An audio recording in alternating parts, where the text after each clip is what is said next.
obviously you don't want your view on religion summarized by it's good for stupid people. Well, I do want it summarized to some degree that way, because one of the things yes, we do. I'm giving you the opportunity again to put this foot in your mouth. But I would say not only. I mean, the thing is that we're all stupid, and some of us are far stupider than others. But we're not. But we're not that stupid. I mean, but there's another problem, Sam. I think, and this is obviously a contentious one. And one of the things I don't go to church, but there is one thing I admire about the church, and that is that it's managed to serve as a repository for these fundamental underlying fictions for 2 millennia. And that's really something bloody unbelievable. I mean, the great, what would you say? It is bloody unbelievable. Well, look, Sam, everything's soaked in blood. We have no disagreement about that, but the secular alternatives that we produced in the 20th century were certainly no less blood-sodden, and they produced nothing of any productivity whatsoever. We need not do it now, but we have to put to bed that secular canard. What would you do? Well, it's just not so that Stalinism was the product of secularism or atheism, and nor were well, it was fascism. a product. It wasn't an inevitable product or the product. It wasn't. And please, anyone who has this meme in your head, please just allow the next sentences I speak to just push it out, because I'm so sick of hearing this. This idea that the greatest crimes of the 20th century were somehow the product of atheism. Right. When you look at what actually engineered these atrocities, it was something that looked very much like a religion. It was a religion in every way apart from an explicit commitment to otherworldliness. It was based on that's a big difference. Dogmatism through and through. It was based on personality cults that grew up around figures like Stalin and Hitler and Mao. It was not the ideas of Bertrand Russell and David Hume that brought us to the Gulag or to Auschwitz. Yes, but then you can't say it's the thought of Jesus Christ either. I mean, well, no, it's true. No, I can say that. I can say it was the thought of St. Augustine, and I can say it was the thought of St. Thomas Aquinas explicitly that gave us the Inquisition. This is a fact. Can I make a suggestion? Yeah. I mean, this is a general one as well as one for tonight, but the whole discussion, I mean, I said the other night in Dublin that to a great extent, when the history books are written about the period we're living in, they'll probably be described as the post-Holocaust period in history, the post-World War II era in Europe. It's still going on. So we're still going through this, trying to work out what happened. And I have to say, one thing that I, at any rate, am equally tired of is the claim that this has got to be a tennis game between the religious and the non-religious. That people say that the 20th century's crimes were committed by atheists. Sometimes true, often wrong. Or that the 20th century's crimes were committed by people who were religious. Sometimes true, often wrong. No, but you're not observing a crucial distinction here, because I would never be tempted to hold religion accountable for the bad things that religious people do that have no connection to religion. Right? So if a Muslim robs a liquor store, I'm not going to blame Islam for that. Right? There's no doctrine. Not then. There's no doctrine. Especially not then.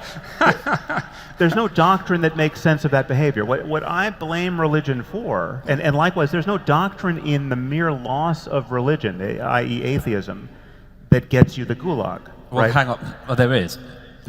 No, there's not. But let me just flesh out this point for one more second.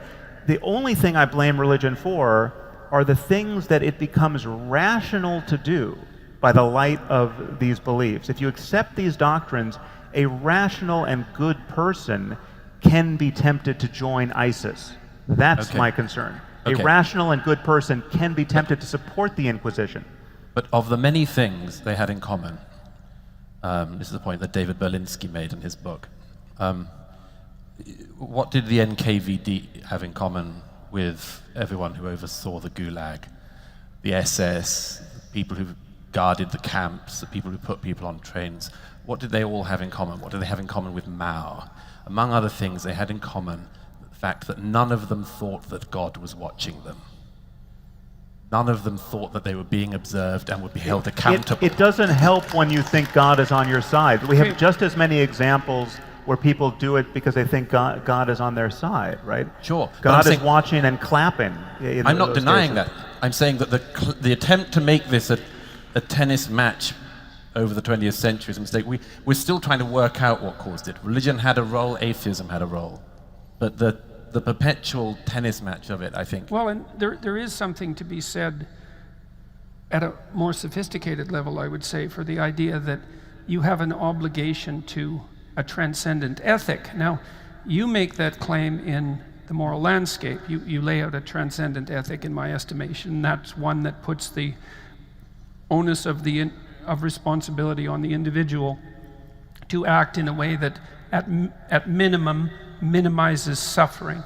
And you think of that as a statement of fact, that's the proper way of being, and I think about it as an axiomatic statement of faith, and that's one of our differences. But I have been very careful in my analysis of the relationship between the idea of sovereignty and the idea of religious belief. And one of the things that I have worked out, I think, partly from reading such people as Eliade and Jung, was that there is an emergent idea of sovereignty that does involve being accountable to a God. And here's how I would justify that, and I would think about this essentially from a practical and biological perspective, independent of any metaphysical reality that it might have. So the ancient Mesopotamians, for example, believed that their emperor was the incarnation or the representative of a god named Marduk, and that actually bestowed certain ethical responsibilities on the ruler. And so the ruler had to be a good Marduk in order to be a sovereign, to be regarded as sovereign. He had to be the embodiment of these divine principles. And it took the Mesopotamians a very, very long period of time, perhaps several tens of thousands of years. They weren't Mesopotamian during that whole time, obviously, to work out what those principles of sovereignty should be.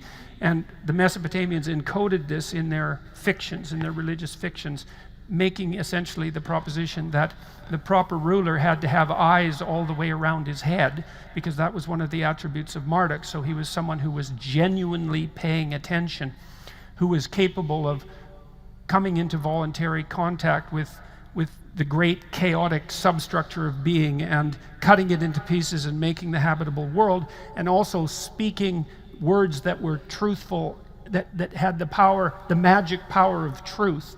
And the ruler had to act that out if he was going to be the sort of ruler that his people weren't entitled to slay and sacrifice. And then once a year at the New Year's festival, he would go outside the city, the walled city, and he would act out his role of Marduk. And the priest would humiliate him and ask him to confess all the ways that he hadn't been a good Marduk, so that he could remember that he had a responsibility to undertake to embody this relationship with these divine principles. And the thing that's so important about this, that's so absolutely crucially important, is that it established the principle that even if you were at the top of a hierarchy, you weren't absolute. There was something above you that you were subordinate to. And one of the extraordinarily useful ideas about the abstraction of even God as a personified spirit, let's say, is that it allows every leader to be subordinate to something that's beyond him. Now, that doesn't mean it can't be misused, but it's a very, very, very important idea. Yeah, except you can get there the other way around. You can realize that even if you're at the top of the hierarchy, you are radically dependent on everyone else. The tip of the pyramid. But everybody at the tip of a hierarchy doesn't believe that. Sometimes they believe that they can do whatever the hell they want. Yeah, but I'm saying if you're going to believe something that's compatible with rationality globally and has the least conceivable downside, I would put in that place not a superstitious attachment to a notion of an invisible friend or punisher who's above you. I would put in its place the totally defensible and palpably true fact that you could be the king of the world, and you are dependent on everyone around you to eat, to not be murdered by them. I mean, you are. I mean, it's amazing how precarious even a a totalitarian regime is. I mean, the amazing thing is that these last at all, because in many cases it would just take 50 people to act in unison to kill the tyrant, right? But it never happens because you just have a first mover problem. Everyone is afraid to be the first person shot. But it is a genuine mystery that these systems even perpetuate themselves. And when they unravel, when you see, Gaddafi being murdered in a crowd, you realize, wow, it really is just a matter of the restraint and fear of human beings keeping any of these things together. A benign, if you wanted a hierarchy where you had a kind of benign philosopher king pulling the reins of a society, I'm not saying we do, but even there, you could have an ethical one. You could have one where, and a non-superstitious one where someone recognized, hey, this is how we're doing it, but we are radically, at the top of this hierarchy, am radically dependent on being surrounded by as many happy people as possible. Well, look, I mean, I don't, in some profound sense, I don't disagree with that. We're actually, I mean, this sounds like a fiction, but we're living with this problem, and we encounter this more and more when you talk, in Silicon Valley, as you and I occasionally do, and I'm sure you do as well, where you meet people who are fantastically wealthy, who seem uncannily detached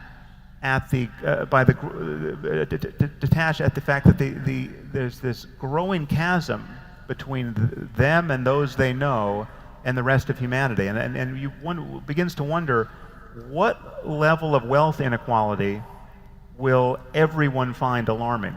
And some people are acting as though there is no level that is alarming, that there's a kind of a law of nature that this thing can grow just impossibly to the point where we have trillionaires walking around and in driving in their motorcades, and it's kind of it's sort of the libertarian religion one occasionally runs into, and clearly there's some level of inequality that's untenable, or at least would be undesirable. I mean, well, it's a funny thing, because that's a place where our thought loops and then agrees to some degree again, because I do believe that you can, in some sense, rationally derive an ethic. So let's take the argument that you put forward and say that, well, and this is an extension of your well-being argument to some degree, which I've thought about a fair bit. It's like, well, okay, what's the optimal solution for you? Well, okay, well, first of all, there isn't just you now. There's you now, and you tomorrow, and you next week, and you in a year, you in 5 years. So there's you and the you that propagates across time. So one of the implications of that is that you can't do anything that's really good for the you now that isn't very good for you a week from now, right? Yeah. So that means you have to imagine yourself as multiple individuals across multiple time frames. And then you have to figure out what's good for all those individuals across all those time frames, although you discount the future to some degree because of its unpredictability. But then, so that's a very tight set of constraints. And you might say, well, a rational person would calculate what was optimal across all those multiple time frames. Then you do the same thing with other people, which is the point you just made. Well, it isn't just you, because who's you? There's you and your family. And most people are in a situation where they would regard damage to their family as perhaps even worse than damage to them. So whatever they are obviously encapsulates their family, and then to some degree that flows off into the community. And so there is no isolated you, and that's sort of your point with regards to the ethic. But then, so I agree with all that, but then one of the things that I would suggest is that, because that's an incredibly difficult rational calculation, and perhaps an impossible one, technically speaking, but certainly very difficult, that what has happened in part as our great narratives have emerged across time is that we have observed ourselves attempting to solve that multiple identity, multiple time frame problem, and we've told stories about people who do that exceptionally well, and then we've winnowed out those stories, and we've produced these powerful narratives that encapsulate the ethic that does in fact reflect that wisdom. And and I think you actually accept some of that in your moral propositions, which is something that we've talked about before. So, for example, although never really agreed on, you certainly believe, for example, that the embodiment of truth is one of the means whereby you solve the problem of ethics. And I would say that that's a deeply rooted Judeo-Christian concept, that the truth it's so above deeply all. rooted that it precedes any notion of religious provincialism. I mean, it's deeper than Judeo-Christian. It's deeper than our humanity on some level. At one point, we talked about the golden rule, and I said that the precursor to the golden rule can be found even among monkeys, right? Right, so right. The golden rule is a Rats, good rule yes. even for monkeys. Yes, exactly, exactly. And so, But let me just add to Yeah, the yeah. picture you sketched out. I completely agree with. We have an ethical obligation even to our future selves, right? I mean, we are in relationship to who's going to be the person who's drinking his fourth scotch tonight has some ethical relationship to the person who's going to wake up with a hangover tomorrow morning, and one thing we know for sure, and which we have begun to dimly understand and describe scientifically, is that we are bad at all of these calculations, Yes. right? Like the hyperbolic discounting of future rewards.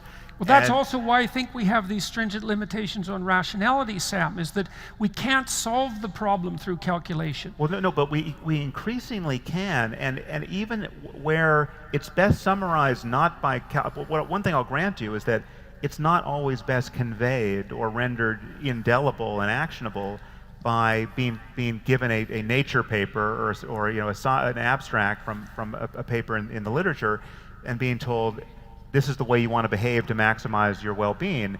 It may best be conveyed by certain stories,